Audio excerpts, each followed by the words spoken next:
Hola a todos, mi nombre es Manuel, esto es Historia Bizarra Bizantina y hoy os traigo la reseña del presente libro Venecia, ciudad de fortuna de Roger Crowley. En él nos trasladamos a la República Mercantil Italiana de Venecia, en la que absolutamente toda la actividad estaba enfocada al comercio. De hecho, fue la República Serenísima de Venecia el primer intento exitoso de creación de una transnacional a nivel mundial, y digo exitoso porque durante largos siglos una parte ingente del comercio a nivel mundial pasaba inexcusablemente por las aguas de la laguna de Venecia.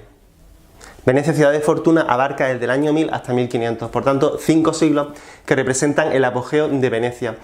Aunque en este libro veamos el periodo de máxima pujanza de la historia veneciana, eso no significa que Venecia lo tuviera fácil en el concurso de naciones, puesto que nació con unas peculiaridades geográficas bastante curiosas, y es que Venecia estaba totalmente rodeada de agua y no tenía tierras de cultivo a su alrededor, o lo que es lo mismo, desde el minuto cero, desde el minuto siguiente a su fundación, los venecianos se dieron cuenta que si querían subsistir tenían que depender enteramente del comercio, pues la práctica totalidad de bienes de consumo, empezando por los alimentos, incluso el mismo agua, pues hay que recordar que aunque estaban rodeados de agua, tenían un acceso bastante deficiente al agua potable, lo tenían que importar, por tanto dependían del comercio. Y es de aquí que en Venecia dependía toda su actividad del comercio y después del transporte de mercancías, y andando los siglos del transporte de ejércitos, como por ejemplo ejércitos cruzados o ejércitos bizantinos, como luego veremos. Esto hizo que Venecia fuera una ciudad de contrastes, puesto que la no llegada de una flota, la llegada en mal estado o la pérdida de un lejano enclave comercial podían sumir a la ciudad política en el caos social, en el caos político, en la pobreza, cuando no directamente en la enfermedad, puesto que toda esa actividad comercial de esas flotas que abarcaban el Mediterráneo y el Mar Negro hacía un vector de contagio de esas grandes pestes cíclicas que hubo a lo largo de toda la Edad Media. Venecia inicia su andadura a rebufo del Imperio Romano del Oriente, y es que vemos cómo los basileos de Constantinopla cada vez más dependen de la marina de guerra veneciana para mantener intactas sus posesiones en el Ilírico o en Grecia. Vemos cómo en Venecia, a modo de un cruel virus, se va incardinando década a década, siglo a siglo, en el torrente sanguíneo bizantino, y se va adueñando poco a poco del cuerpo del mismo.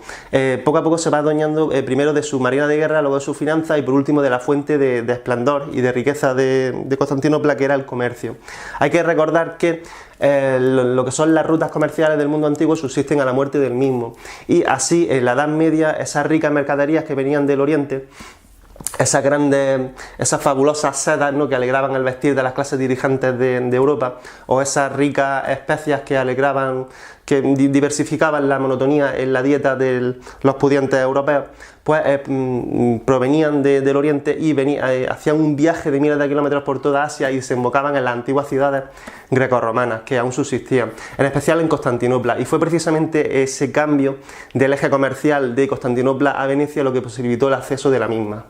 Roger Crowley nos explica en su Venecia, ciudad de fortuna, cómo fue la peculiar situación en la que se fundó, la que se cimentó Venecia, puesto que estaba a caballo de varios mundos. Por un lado, el mundo cristiano católico al que nominalmente pertenecía; por otro lado, el mundo ortodoxo en el que empezó a cimentar su fortuna y del que adoptó sus costumbres, sus maneras, su acervo imperial; y por último, el mundo islámico, del que con gran espanto para el resto de la cristiandad ganó ingentes cantidades de dinero con su comercio. Aunque hay que decir que realmente el gran ascenso de Venecia tuvo lugar con la Cuarta Cruzada. Las tres primeras cruzadas Venecia las dejó pasar esos trenes y dejó que su gran rival Génova se lucrase de ellos. Por eso, cuando a Venecia llegaron noticias de que se había convocado una Cuarta Cruzada que venía a remediar la caótica situación cristiana en Tierra Santa, decidieron los venecianos jugárselo todo a la carta de la Cuarta Cruzada. Roger Crowley,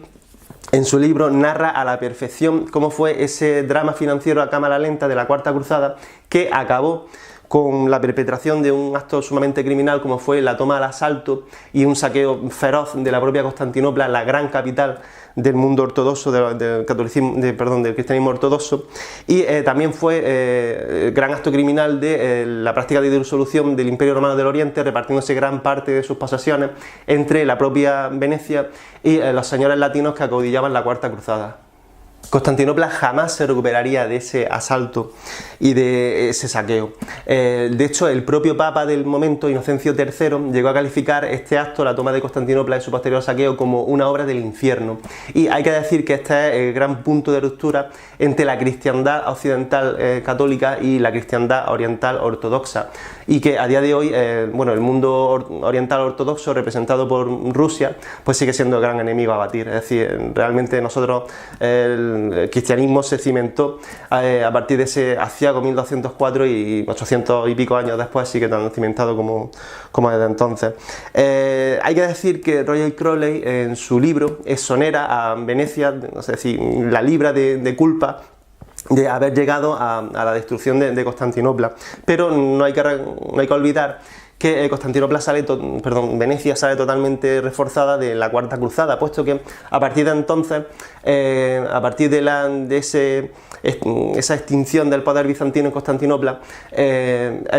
Venecia son señores de un cuarto y medio cuarto de Romania, que es como en aquella época se llamaba lo que a día de hoy mal conocemos como Imperio Bizantino, o lo que es lo mismo el Imperio Romano del Oriente. Hay que hacer aquí una mención especial al dogo, que era la máxima magistratura veneciana del momento, que es Enrique Dándolo. Este era un señor que en aquella época era nonagenario y ciego, es decir, tenía más de 90 años y no veía. Y este Enrique Dándolo es una de las máximas figuras de la historia de Venecia, además a méritos propios, puesto que en el momento en el que las tropas venecianas empezaban a dar marcha atrás, empezaban a recular en su ataque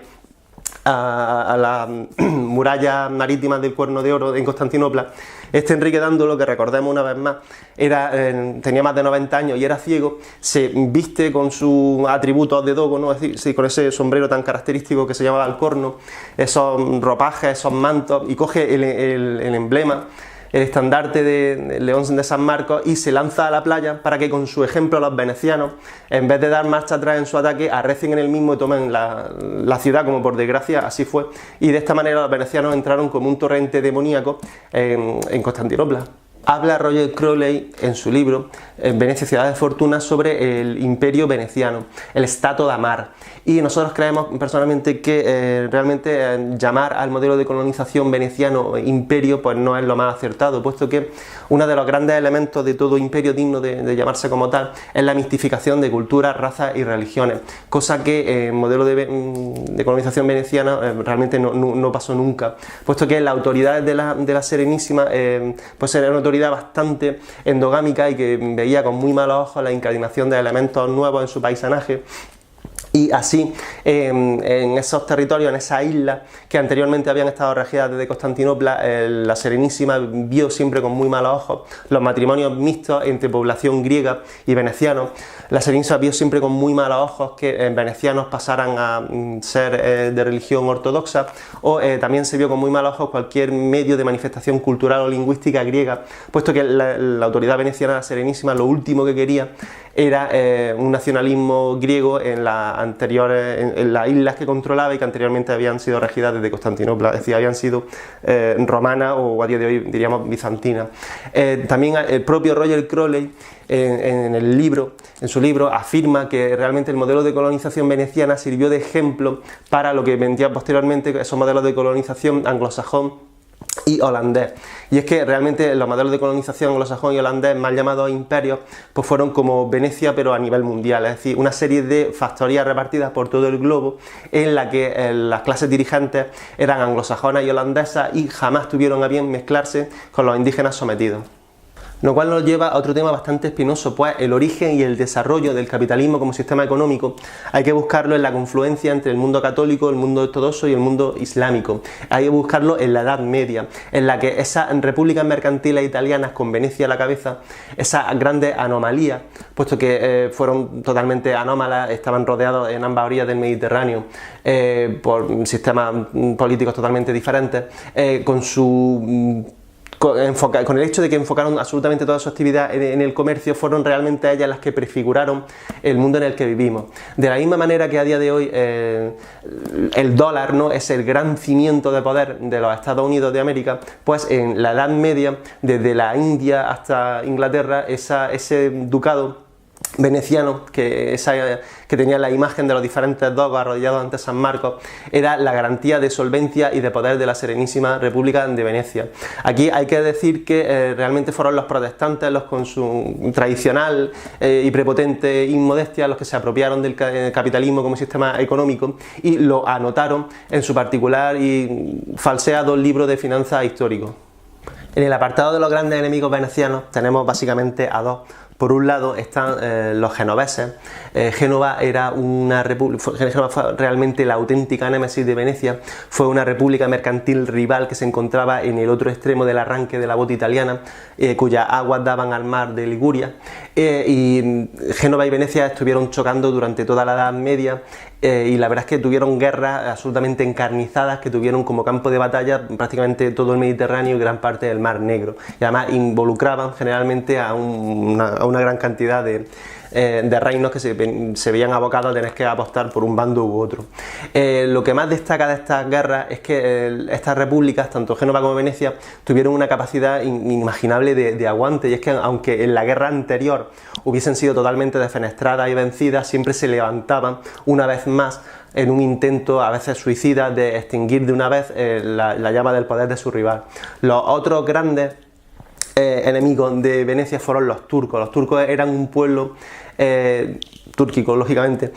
islámico, que provenía de Asia, que poco a poco fueron extinguiendo la llama del Imperio Romano del Oriente, hasta que en 1453 llegan a tomar la propia Constantinopla y extinguen en 1461 las últimas posesiones que aún estaban en manos de los mal llamados bizantinos, Trebisonda y la península de Morea o el Peloponeso. Estos turcos, en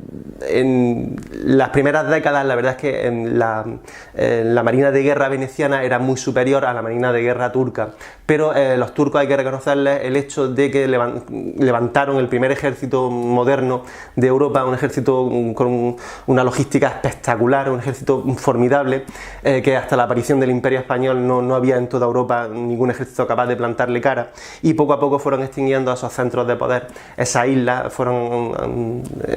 venecianas que antaño habían sido de Constantinopla y que a día de hoy, que en ese momento estaban en poder de Venecia, fueron apropiándose de ellas. Aunque irónicamente la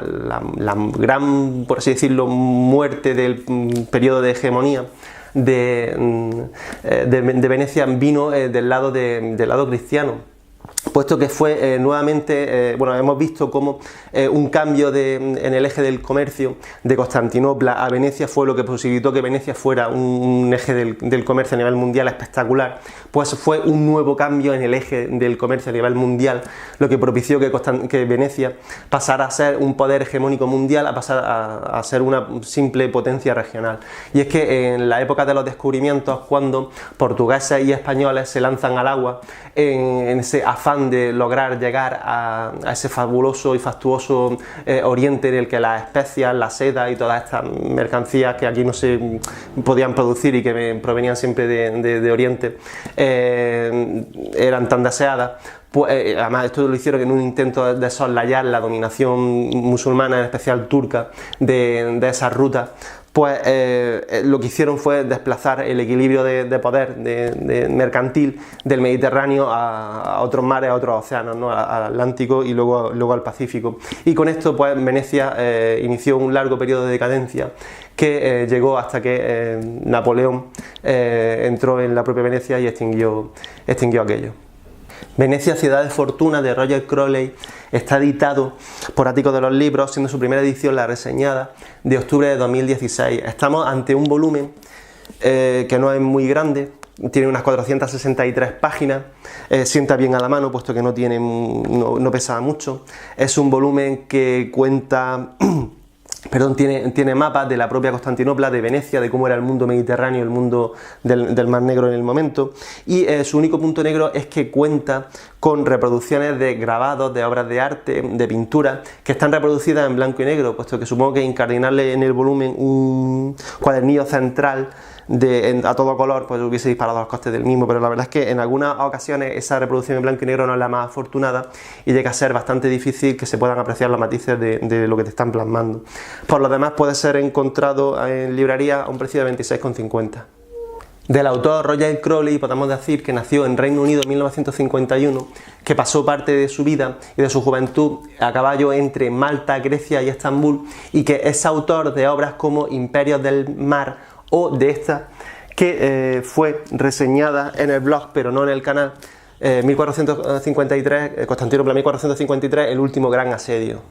Me ha gustado mucho Venecia, ciudad de fortuna de Roger Crowley por sus páginas de fila en los 5 siglos que constituyeron el apogeo, el máximo periodo de gloria de la historia de la República Serenísima de Venecia. Hay que recordar que durante siglos Venecia fue el gran bazar del mundo en el que cualquier mercadería de la tierra podía ser comprada, y que Venecia fue un raro caso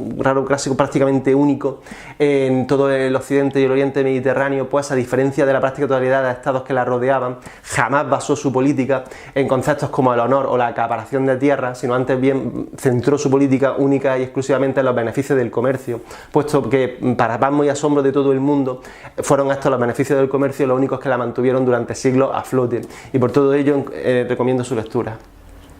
Bueno, y hasta aquí llegó la reseña de Venecia, ciudad de fortuna, de Roger Crowley, un libro francamente recomendable. Espero que te haya gustado. Si tienes alguna duda, sugerencia o inquietud, no lo dudes y déjamelo en comentarios. Dame un like para recompensar mi trabajo, suscríbete para estar atento a las novedades del canal y nos vemos en la próxima video reseña. Vale.